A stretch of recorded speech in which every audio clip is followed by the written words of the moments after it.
Hi, everyone. Welcome to Art and Talk. Thank you so much for being with us today. I'm Leslie Sue, the host for Art and Talk. Art and Talk is all about meeting artists and being inspired. We embrace traditional arts and we also embrace the spiritual arts to bring you diverse and quality interviews to watch and to be inspired by. We dive into the mind and heart of each guest artist to gain deeper insight into their art and into their message and into their process.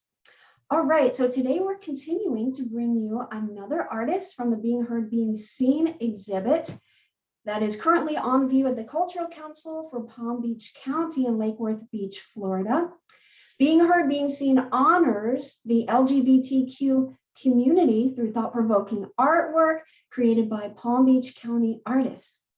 All right, so today our guest is a mixed media artist, and we're going to dive into her art, her journey. We're going to look at a select number of images of her art, and we'll just go ahead and get started. Our guest for today is Dianne Rosenberg. Hi, Dianne, welcome. Hi, Leslie Sue. Thank you for having me. It's great to be here. Oh, well, we're excited to have you here. Thanks.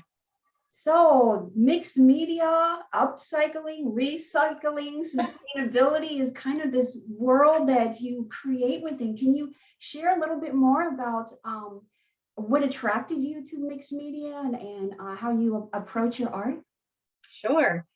Some would call it hoarding, but I try to control those hoarding tendencies. But I think it all comes from what I see in the environment, and you get inspired just by different things I'll find on the sidewalk or walking around the community, things that pique my interest. And considering that I'm also very into sustainability and recycling, upcycling, because I want to try to take care and leave a smaller footprint in what I do. When it comes to art, specifically and creating images or doing any kind of mixed media, I'm trying to use things that I'm finding versus going out and buying. I'm trying to be very aware of how I'm impacting, my environments and the things that I'm putting out there. So I find that the most interesting things that you can put together and create a message from kind of come to you, very synchronicity in ways that you pick up an object and you're like, oh my God, this really speaks to something that I'm feeling right now. And then having a lot of experience with music and writing and just a lot of different life experiences, I couldn't just stick to one medium. I'm kind of a jack of all trades, master of none in that way. So it also forces you to use what you have available too. And I think that we can create so many really interesting things from just what's right around us. It's staring at us in the face every single day. So very resourceful, very much into, as you were saying, caring about the environment and using what is already, as you were saying, like really right in front of us and seeing how we can incorporate that. And also, I love the beautiful, as you were saying, Dianne, the synchronicities that you see something and it's kind of like matching up with the way that you're feeling, and then you can incorporate that into your artwork. Yep, absolutely.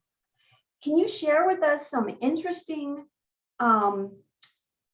findings that you have? Like, where were you and where did you see some things that just kind of came to you that you were like, wow, this is like really cool? Oh, wow. It's again, one of the pieces we're going to talk about in a second, Raw War. I was walking around and I found one of those little soldier, plastic soldier men that we all played with as kids. This one was purple for just randomly, but usually we had the green army men growing up with. And I found it, and I knew that I needed to keep it because it was going to become important for something. And that and other things like the palm trees here in Florida have so many really interesting pieces that fall off of them, and they're art-like in their own ways. So I've come across pieces of things that I didn't even know what it was, but realizing it was from the palm tree and then repainting it with some white paint and then purposing that in a way. It just all of a sudden becomes its own thing. It's almost like found art, but not in that way. So that's how I kind of hold on to it, because I know at some point it's going to be really important. And that happens all the time for me. Pieces of wood that I found, like on the beach, walking, we used to pick up trash from the beach, and you find these very interesting nets and things that eventually come into play because it just happens to fit exactly what you're creating. And I don't necessarily have an idea of what I want to create. I let it come to me. Same thing with writing or music. I always find myself in the moment channeling something. It sounds really woo-woo, but it just happens, and then I have to look back and I say, how did I do that, or why did I write that? I almost have to get myself back in that moment, because sometimes I don't even feel it. It's really strange. So I love that process, Dianne. So you allow it to come to you. You almost allow like the universe or whatever one would like to use for to describe that, to really say, okay, now this is your next art piece. Because as you were saying, you kind of don't premeditate or really think about what you're going to create. It's almost inspired by your found objects. it absolutely is. It always is. And I kind of, my studio, you put things down, or I put them on the ground, or and I walk around and I try to figure out what it's telling me. It's like reading the runes or things like that, or reading the bones, throwing the bones. And a lot of times it just, you start moving things around, and you say to yourself, oh, that is what it is. It was in there. A lot of what I read about chiseling stone, I don't do that, but I would love to. They say that you have to find the piece that's inside of it, and just cut the pieces away to find that piece inside. So I really gravitate towards that kind of feeling. Mm-hmm. So it's really, you're just the instrument or the vessel for the art to come through your mixed media, through your interests with the ecology and with found objects, and just saying, okay, what is this telling me? So that's a really fascinating process and approach to your art. Thank you. Yeah, and I don't think about it, so it's fun. It's fun because I get surprised a lot. So you go into your studio. We can just kind of get a feel. Dianne's in her studio, and there are these found objects, and something's going to be speaking to you, and then you just start from there, and you just kind of allow it to be birthed in the process of the moment in the studio. Yes, exactly. I can't tell you how many times I've just walked in, looked around, and you just start touching things, feeling things, picking up. I do a lot of where I live. There are a lot of people that just recycle or throw out old canvas and old pictures and paintings. So again, back to that hoarding thing, you can pick that up and either cut through it or reuse it. And again, you're just in there, and you're working with it. You're looking at a piece of glass that I don't even know what it came from, but it looks like something to me. And I just sit down and I,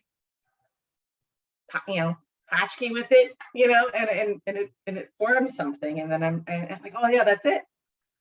So it's very cathartic too. Because a lot of times I think about feminist issues, or the challenges that we're seeing as a society today, back to the exhibit that we're in right now, that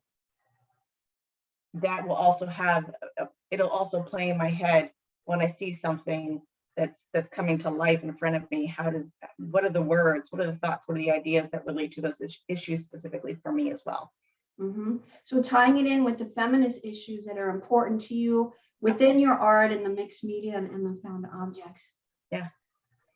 Before we look at some of your images, if you could share with us, you grew up with both parents being artists, and additionally, which is not always the case, they both supported you in your art, and also in your music. You're a professional flutist as well. So can you share a little bit about what that was like?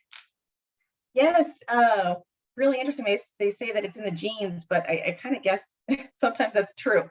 My father, who passed away in 2007, he was an architect. He designed elevators, and it wasn't until after his death that I really understood the breadth of his work. But growing up, he would always, I'd go into his office and sit at his, drafting table, and he would show me things.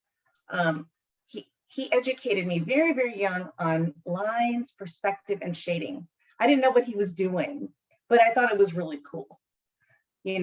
When he would draw it and all by hand, and he would draw perspective and say, this is the horizon. So if you're drawing a building, and I really thought the shading piece was very cool as well. And so he showed me how to shade a circle, very much like this painting that I have down here. I don't know if you can see it, but it's all the shading of how you take an object from 2D to 3D.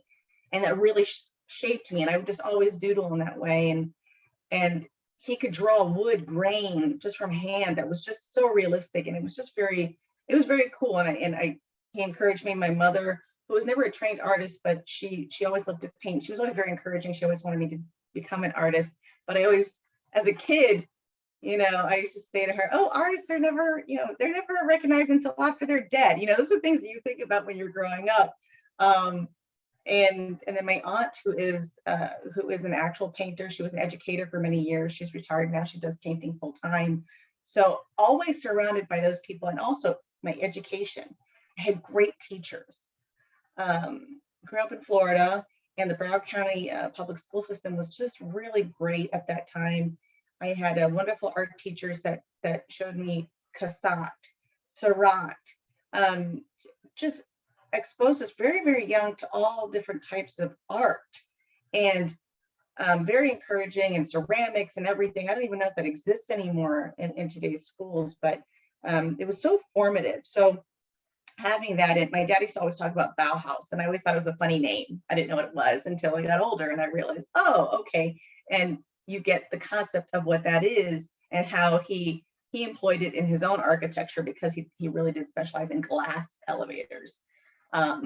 So I do hope to get out to the museum one day to see his design, because that was something that we would do as kids, travel and see dad's elevators and go like ride up and down the elevators. He did the World Trade Center elevators as well. And some other things that again, we didn't really find out until after he had passed away, because he was such a humble person. But yeah, and then growing and then getting older, I stepped out of the art scene, and I've had a really weird trajectory in my career, but it wasn't until I met my wife, who is an art history major, English lit. She's a poet. She also collaborated with me on the piece. We started going to a lot more museums and art exhibits, because again, just that synchronicity piece of your life, when things get reintroduced back, and when you're ready for it, okay. And I saw an exhibit for Ana Mendieta, and I died. It was so powerful to me, and facing the feminism of and being in a gay relationship. All these things started coming together, and I had to start letting it out again. And so that's when I started doing re-engaging in the art process again. So it comes in, it was there, it went away, it came back.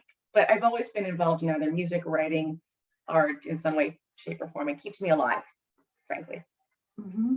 And that's just such a beautiful story. So the stage was kind of set early on through your parents, and then, as you were saying, through your schooling, where you were exposed to a lot of art and whatnot. And as we were saying, encouraged by your parents, which I think is so wonderful, because I've interviewed so many artists, and that was not always necessarily the case by either one or both parents. And so this was a part of your life, and then through being with your wife and all of her loves and passions in art, and then going to museums together, all of a sudden this is rekindled and reignited within you, and it's just like, okay. And as you were saying, there's that readiness, there's that timeliness where it's like, okay, everything's kind of lining up, and you just got that signal to like, okay, here it comes. Here it comes, exactly. And you just, especially when you get encouraged by the person that's just most in touch with you all the time, to say, you've got something, go do it. Because you see all the incredible artists in our community today. Obviously, you've interviewed many, and it can be quite intimidating, especially when you've not done it, and you have, that's not something that you have to live off of. Because I'm fortunate enough to have a career that I do enjoy and love, but But the artists in the community have been really welcoming and just, the more the merrier. And we really, you connect with each other, you vibe off each other, you get inspired by each other. So yeah, it all kind of came together, and I had to be ready for it. You have to be prepared for people to say something about your piece, or to be, see something that's awesome, and feel inspired to do better for yourself. So it's been a really interesting journey, to say the least. And Dianne, you said that art keeps you alive. What do you mean by that? Art and music, words, it's, to me, it's like my umbilical cord to the universe. It literally, figuratively, spiritually keeps me alive. It allows me to express the things that are just, again, simmering on the surface. And whether anybody sees it or not, it's not necessarily for people to see, but if they do see it, I want them to feel something. I don't care if it's disgust, boredom, love, hate, whatever it is. I want them to feel something. I want people to think about something if they do see it, but it's not necessarily for anybody. It's for the expression of something hard to put into words inside. Very much like, Carl Jung. You think of archetypes. You think of universal themes and messages and thoughts and idols and symbols. That's the stuff that I feel comes out, and if I don't let it out, then I don't feel well. Just like putting good food and being in your body, and taking care of your body and doing those things, and being good for the environment, leaving a small footprint. Those are all things that help to strengthen and fortify your energy, right? I'm a Jew. I'm not a practicing Jew, but I do feel that there's something so vital to connecting with that part of yourself, because society does not want you to feel that connected. Society wants you to keep going. Let's be divided. Let's only focus on specific issues, and not what makes us all human. And it's the universal language, because we are a reflection of that. We see ourselves in that. And so that's what keeps me alive and keeps me going every day, when I see the horrible things that we can do to each other, because I know there's beauty as well. So it helps you tap into the beauty and in a sense, transcend things that are going on. Yes. As well. And it sounds like it's your lifeline. I mean, using the word, in biblical core to universe is very, very powerful statement. It is a lifeline. Yeah. This would be a good moment. Let's go ahead and look at some of your work. Great. Give me just a moment and Right. up. Okay. All right. This is Cinderella. One of the first pieces I did, coming back into my visual art forms, I guess. It's layers, you can't really tell, but those are upcycled pieces that I found. I think it's part of a shower curtain. The tulle that's on the front of the piece actually came from a bridesmaid's gown that I had to wear in a friend's wedding, who was marrying a person that was extremely abusive and not good for her. So that really, seeing all that go down was very, very hard for me as well, coming from my own past trauma in relationships as well. So when I put this one together, so you've got the canvas, you've got spray paint, you've got a mixture of things, but there is a lot of obfuscation of the image of this person that, we have the symbolism of a Cinderella princess type, but it doesn't look very princessy. It's a little twisted. And I think that, the masks that we put on, and then the tulle and the things that try to make us pretty, that's really not for us, especially when you're talking about relationships where it's not a very healthy relationship. It's generally somebody trying to make you into something that you're not, or trying to hide those pieces of you that kind of make you more human. So, and there's cuts and there's a slit for her mouth, which, going back to the feminist issues, we wear lipstick for a reason. It's to emulate the parts of our bodies that quote men, I'm not saying all men, I'm not a man hater, but are most interested in, that sometimes what we get reduced to are the parts that serve the more powered in our worlds. Mhm. This is a fascinating hearing your commentary on this, and I wanted to mention it's Cinderella with an S, not a C, just for clarification there. Right. So when one is looking at this, and now you're giving us, some of your history, and then mentioning the wedding that you were going through, that you experienced, and what was going on in that relationship. What is the overall message that you're sending on? Like, you've touched into a good bit of it, but what else? And I found that so interesting, like the way you presented the lips, and just this whole presentation. It's very evocative, and it's very thought provoking. Yeah, that's the hope, that it evokes something. Seeing it, it's actually kind of three-dimensional too, because it pucks out. So again, it's supposed to, it catches your eye to say, oh, what is that? Is that, like, again, a blonde haired, you could see it from afar, you could see the features, the blonde hair, the blue eyes, and the red lips. But you get closer, you're like, oh, that's not what I was expecting. And that's the layers of who we are as people. We get raised to fit a certain mold, but when you really peel back the layers, and that's, again, a lot of my artwork has layers. If it's not words, it's a lot of layered stuff.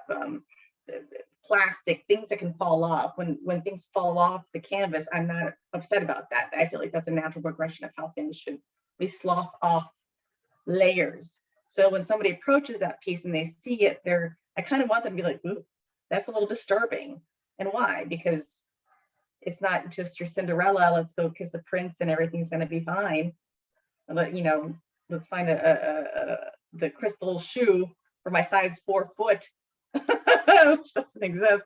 That's the commentary on that. We're fed fairy tales growing up.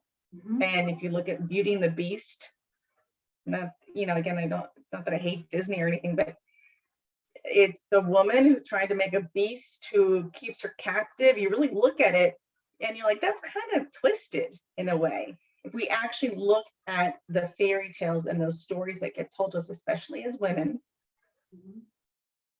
there's a lot of twistedness. It's about giving away your power. It's about, pleasing the man or pleasing the person that has the power. And unfortunately, it's generally men. So that's what that commentary is really all about. Mm-hmm. Yeah. Thank you, Dianne. It's beautiful. All right. Yes, this is batteries included. Another, obviously, commentary on the feminist, on the female form.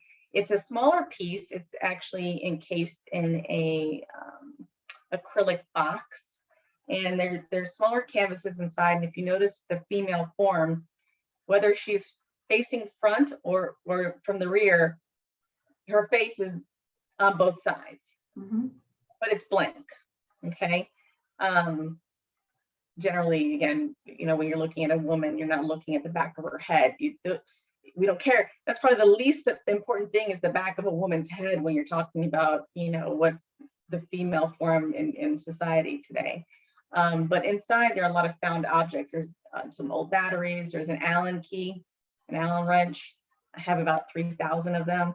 And a lot of found plastic. There's bubble wrap. Again, batteries included, because we want women to come in these packaged forms, right? We want to have filters. It's obfuscated. You can't see the full detail, but you can see the form. You can see their breasts. You can see the back. And if we could only just purchase women with batteries included, wouldn't that be great? And so that's a real. And there's sticky tape on the back of it. It's kind of a I don't know. It's a representation of what people would like to just be able to purchase at a store, I think, sometimes, instead of having to deal with the actual mouth and thoughts and feelings. of a woman. Mhm. I'm wondering, Dianne, if we can touch upon your process that we spoke about earlier, where you find these pieces and then that leads to the actual creation of art. Can you tell us with this particular piece, Dianne, was it the battery that you saw and then that led into some like feminist thoughts and then wanting to express these ideas? Is that how the development of this came about?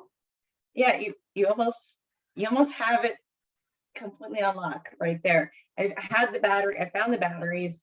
They were kind of not busted, but they were definitely dead. And then the Allen wrench, and then all these parts started coming together, and I kind of had them in a little pile in my hand. I happened to have the two smaller canvas frames, and I just started to draw. I was just drawing something, and I really thought about, I don't know, it just kind of, again, it came together, the batteries, the Allen wrench. The Allen wrench is such a universal thing. It's for easy construction, you know, the same, it's easy, just twist and twist and twist and put it in. You don't need a flat head, you don't need a screw, you don't need any kind of special, you don't need a tool to put together a woman, right? So again, I drew the female figure and I just looked at it, and then I drew the other, and I realized that they would all fit into this little canvas box. I'm like, oh, wouldn't that be a tidy package? Mm-hmm. And you're exactly right. Mm-hmm. Yeah, wonderful. Thank you, Dianne. Thank you. Okay. All right, now we're moving into the Cultural Council piece. Yes.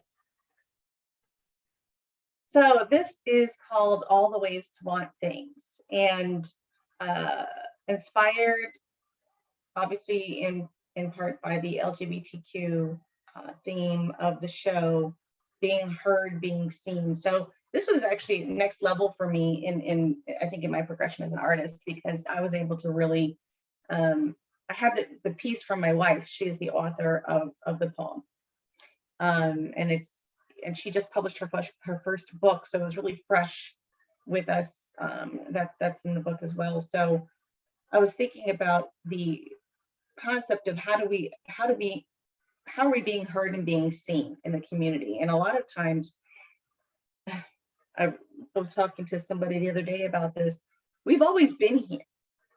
You know, it's never just been man, woman, child, white picket fence. We've been any humankind since they first took that first step on the savannah, have had different types of relationships. You bond with a woman, you bond with the community, you raise the community children.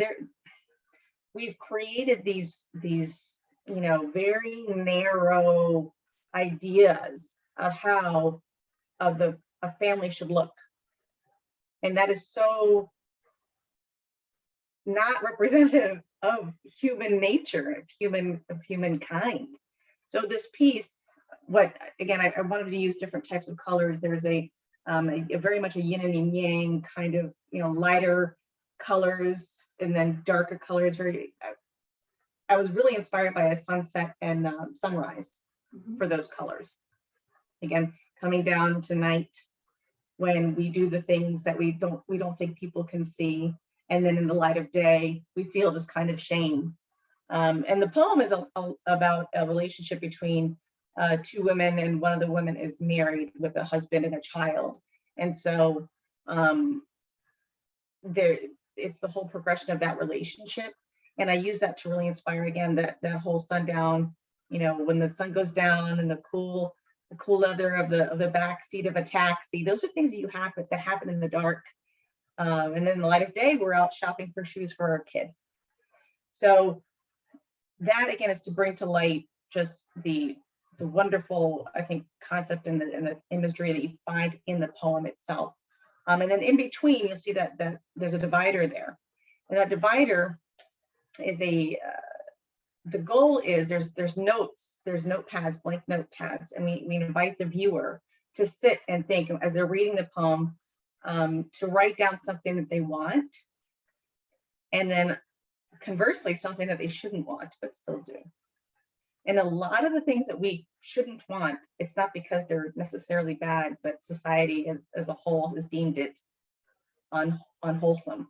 Again, you know, two women being together, which is tends to be more palatable, I think, to people than two men being together, unfortunately. So, you know, these are all things, it doesn't make any sense. So again, we invite people to sit down and think about all the things that you shouldn't want, and why shouldn't you want that? Who tells you not to want that? If you're a consenting adult, one person wrote, I'd like to smoke marijuana all day long and then sleep with anybody I want to without repercussions. I love that. They took that assignment seriously, and I was actually very, very pleased by that. But again, that's society telling them that that's wrong. These are things that I want people to examine. At the same time, I call it more of an installation because, again, being heard and being seen, you can't see it at the top, but there's a little record, there's a little digital recorder, and it's playing the poem being read in English. And there's I played a Chinese flute in the middle, just kind of with some tonal sound. And then it being read in Portuguese by a very good friend of ours, Lucia Leal. And why I chose Portuguese is a very sexy, beautiful language. And it's also, again, I would have loved to do more languages. It was kind of just what we had at that time. It kind of came together really well. But I just love how it sounds. And again, there are Spanish speakers here, there are Portuguese speakers here. I wanted to at least reach a few different types of people as they sat there. But it's been really great with that wall. Somebody said, "Is this like your wailing wall?" And I said, "Yeah, it is kind of like a wailing wall where you stick notes in the wall that, you know, or prayers for things." A lot of people prayed or wanted peace. Let's see, when I sat down and I read it for the first time after it was open, I felt so much because people were really sharing things from their heart. It made me so full of emotion to know that I and my wife and our friend Lucia had brought that feeling out into the world. We gave form to it. We gave form to something that was really positive, and which is what we really need right now, any type of form of positive. And it touched me. It made me feel so, I don't know. The words don't describe how I felt from that. It was really powerful, and just all the words for peace and love and stop the war in Ukraine. That was a very recent one that I read just yesterday, and you almost want to just break down and cry. So. Yeah, I remember Dianne, when I was standing in the exhibit space, very much drawn to this piece, installation art, and I love the interactive aspect of it, where you're inviting the viewer to, participate with the cars and whatnot. And it's so well done, and it speaks on so many levels. So I think this is also going back to, as you were saying, your art has, different layers, different levels. And it's so well thought out and so beautifully displayed. Very powerful. Thank you. I really appreciate that. And if you were to look a little more closely at the piece, you'll see back to that recycling, kind of upcycling thing. There's a lot of plastic there, tissue paper that's been found. And again, that goes to the layers of a person. We're layers. We're layers of skin, thoughts, feelings, memories, traumas, healing, scars. The closer you get to the actual canvas, you see that kind of all there, and whether it falls off or not, or peels away, that's again part of the piece. So we've gotten a lot of really good response to people just feeling something from it, feeling good and feeling contemplative and feeling a little inspired to share, which is really great. And right, and I love that, because you bring that out. You want to express all these different ideas and these concepts, so eloquently and artistically, and as I was saying, so well thought out. but you invite the viewer to think and to feel, and then also to, you know, pick up one of the cards, because there's those pens that are right there, and then the cards are right there. So you're inviting them right in, like, hey, you know, come join in. What do you have to say? And you know, put it on the divider. Right. Yeah. Exactly. An exciting piece. Thank you. All right.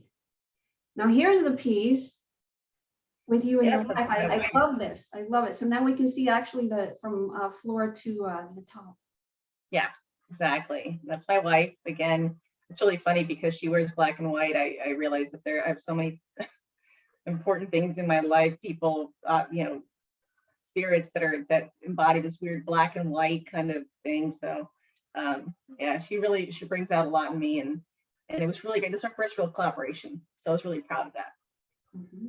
Yeah.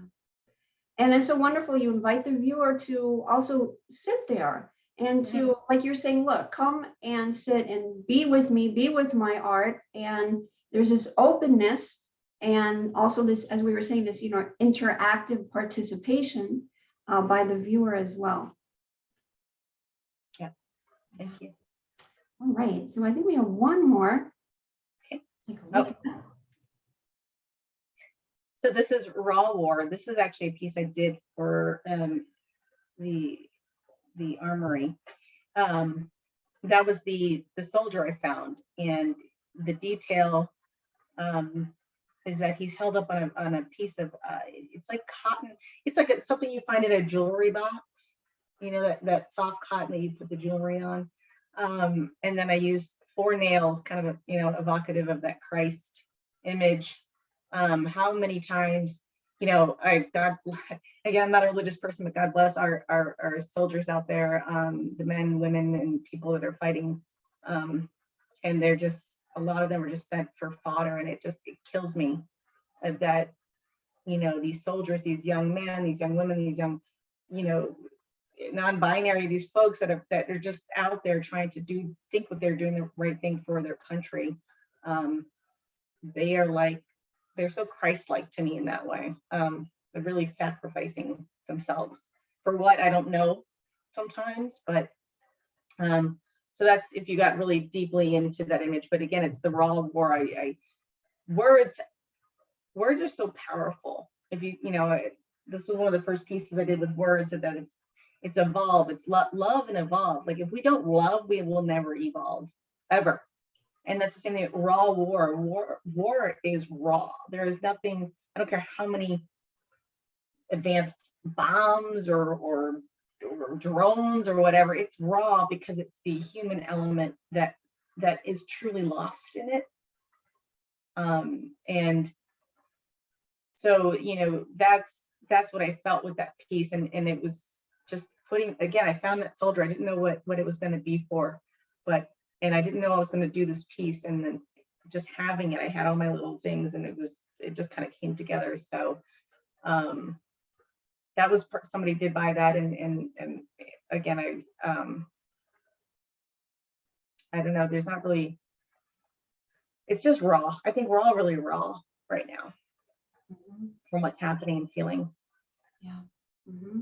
And I love your commentary on the evolution of this piece, because it's so fascinating as you're describing the development, and of course, you know, what you're, you know, conveying about war, and then the play of words of war and raw, and just how it all just like fits together and just really expresses, you know, so beautifully, so eloquently. Thank you. Yeah. Mm-hmm.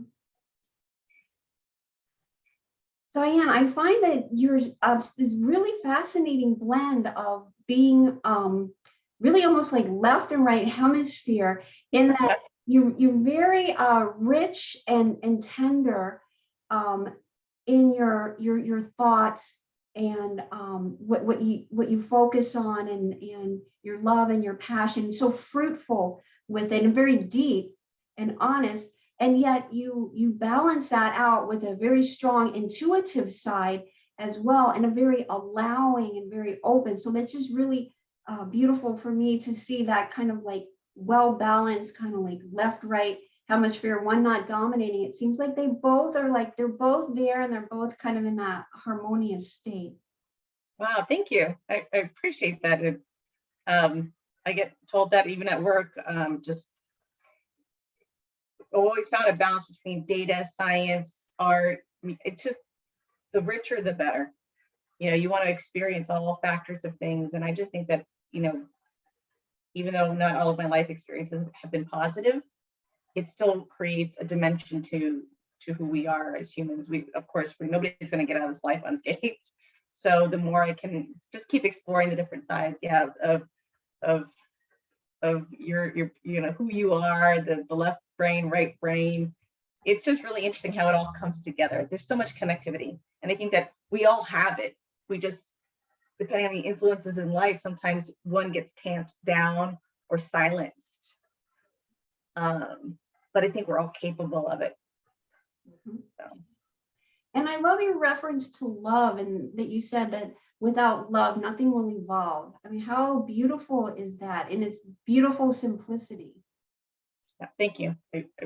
I believe that, and it's hard to find love now when there's so much to hate, and it's such a cliche, but it's so true. And they want part of the piece, again, why it's so important to be being heard and being seen, is that we're not just one issue people.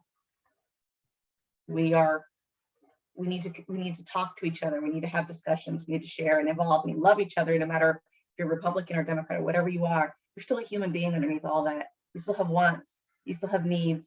You still want things you shouldn't want, no matter who you are. And the more we evolve and love each other, I think the better we can get over that.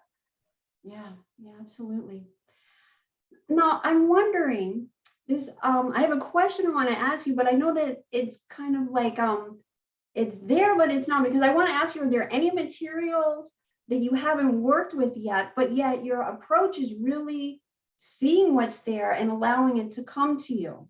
But is there anything kind of tinkering in your awareness that you're like, I've never worked with that material, but I want to? Or is it really just like where you're at, wherever out and about, wherever you are, and you see things and then you pick them up and you just kind of go from there? That's a great question. I would love to get more into metal work. And it's really dangerous. But I would love to do that and create something really big from a lot of different materials that I've found. I've accumulated, again, I try not to hoard too many things, but there's a lot of metal and wood that you just find in the environment, just kind of very interesting things, weird shapes or things. And I love, the idea of wood burning, of burning into wood, and then incorporating that to kind of a lot of metallic structure. Hopefully I get to have a bigger space at some point where I can actually do stuff in that vein. But yeah, I would definitely love to work on that and just, get a blowtorch and just just burn some things and melt some things and put it all together. I really admire that work. I do a lot, but in time, let's see what happens, right? Yeah, that sounds so exciting. Are there any current projects, paintings that you're working on that you can share with us before we wrap up the show? I do, but they are in the studio, and I don't get internet access in the studio. So I will, I don't have any images, but there are things in motion. And again, as I, continue to show some things, or maybe, collaborate with some more artists in the community, I would really like to do more work with my wife and other poets and writers in the community. I'd love to see about putting something like that together. So starting to work on how that would come together, but in progress. Right, absolutely. Yeah. With your fondness for words, I'm just wondering, if just off the cuff, yeah, could you just give us 3 words that we can just kind of like chew on and just kind of melt into? You don't even have to provide any commentary, but just your love of words. Just what are 3 words that you just want to share with us? Oh, wow, I love it. Okay. Oh boy, I'm looking around my room. I like to play a game called Random Go, and it's just a matter of just finding the most random words and seeing where it takes you. But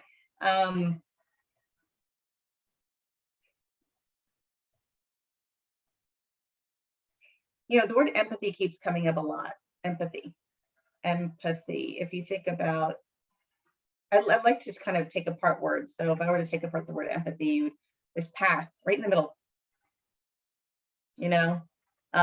M-E-M, put that backwards, it's me. And then you have the why. Why me? What's my path? Your path is probably empathy. The more we can empathize with the people around us, whether they look like us or not, or have a relationship like ours or not, you got to put yourself in somebody else's shoes. You got to try, or at least discuss that. So I like empathy a lot. And I do love the word evolve. I see it every single day, there, because it does have love, revolve, there's so much in that evolve word. So I do, if there's anything that we need to continue to figure out, how do we evolve as a species? How do we evolve to not be so we need to be more inclusive. We talk a lot about that, inclusivity. So inclusivity, that's another great word, inclusivity.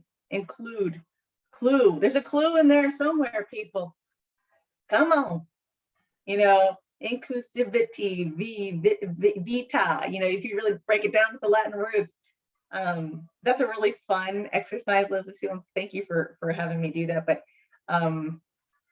because now you've got me going on some other things. So I think you might have inspired me.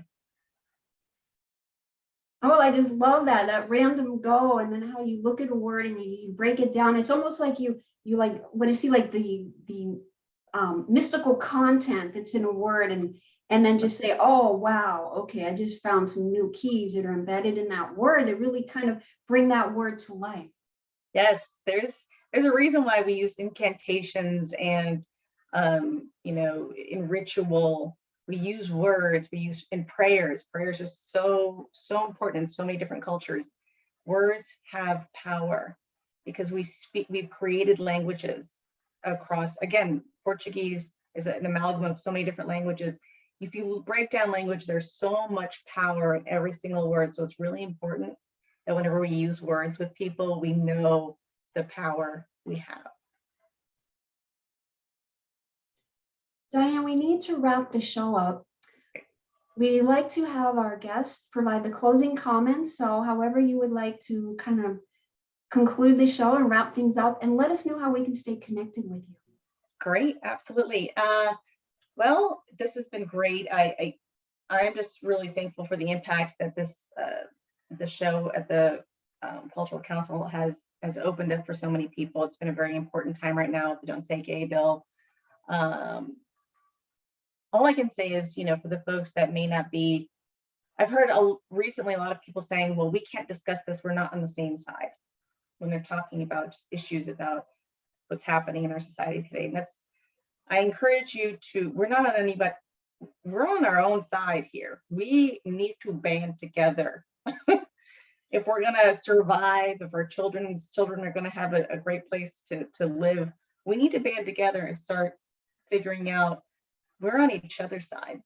So whether you are walking through, you see a piece of art, you see something, you see a message, you don't just let it go past you.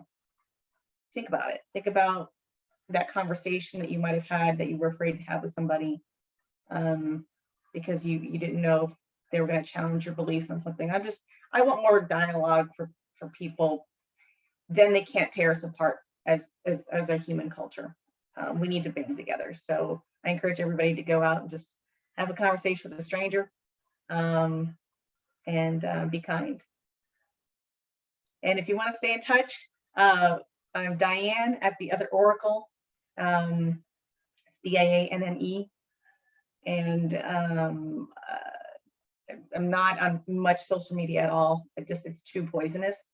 But you can find me on LinkedIn. But I have that email, and so I'd be happy to welcome comments or conversations. Let's keep the conversation going. Dianne, you are such a beautiful, bright light. Thank you so much for being on Art and Talk and sharing your art and sharing your journey and sharing all these different aspects of what's important to you and helping us to also open up as well. Thank you so much. Thank you. Thank you, Leslie. Thank you for having me. Absolutely. Much success with all your endeavors, and keep us posted on the new developments and some new things that you'll be creating. Great. I will. Thank you. All right. Thank you so much, everyone, for watching Art and Talk. As always, we appreciate the time you take to watch our artist videos. And again, would like to mention that if you are local to South Florida or passing through the area, you do want to check out the Being Heard, Being Seen exhibit. It runs until April 9th at the Cultural Council for Palm Beach County and Lake Worth Beach, Florida. So do check that out. And we'll talk soon on the next Art and Talk. Until then, be well and be blessed.